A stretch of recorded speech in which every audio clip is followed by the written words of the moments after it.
श्रीमद् भगवद गीता के चौथे अध्याय के पहले श्लोक में श्री कृष्ण अर्जुन से कहते हैं कि तुमसे पहले मैंने कर्म योग का ये दिव्य ज्ञान सूर्य को दिया था।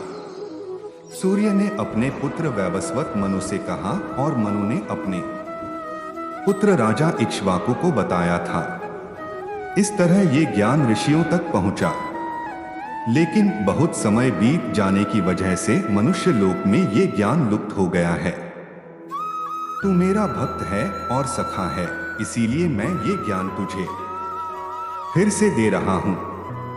श्री कृष्ण की ये बातें सुनकर अर्जुन ने पूछा कि आपका जन्म तो अभी हुआ है, सूर्यदेव का जन्म तो बहुत पहले हो चुका है, तो ये बात मैं समझ नहीं पा रहा हूं। आपने सूर्यदेव को ये ज्ञान कैसे दिया?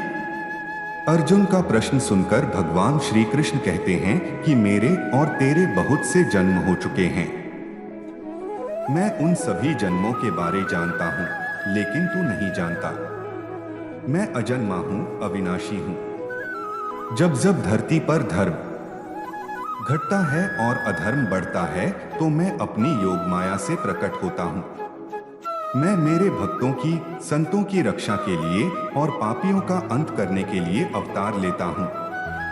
जो भक्त मेरे रहस्यों को समझ लेता है, उसे मेरी कृपा मिल जाती है और फिर उसकी आत्मा फिर से जन्म नहीं लेती है। जो लोग भय और क्रोध जैसी बुराइयों से दूर रहते हैं, उन पर मेरी विशेष कृपा रहती है। जो भक्त जिस तरह मेरी कृपा चाहता है, मैं उसी तरह उन पर कृपा करता हूं, क्योंकि सभी मनुष्य मेरे ही मार्ग का अनुसरण करते हैं। मनुष्य लोक में कर्म ही प्रधान है। जो लोग कर्म करते रहते हैं, अपने कर्तव्य से पीछे नहीं हटते हैं, उन्हें ही सिद्धि यानी सफलता मिलती है। इसीलिए हर व्यक्ति को अपने कर्म करते रहना चाहिए।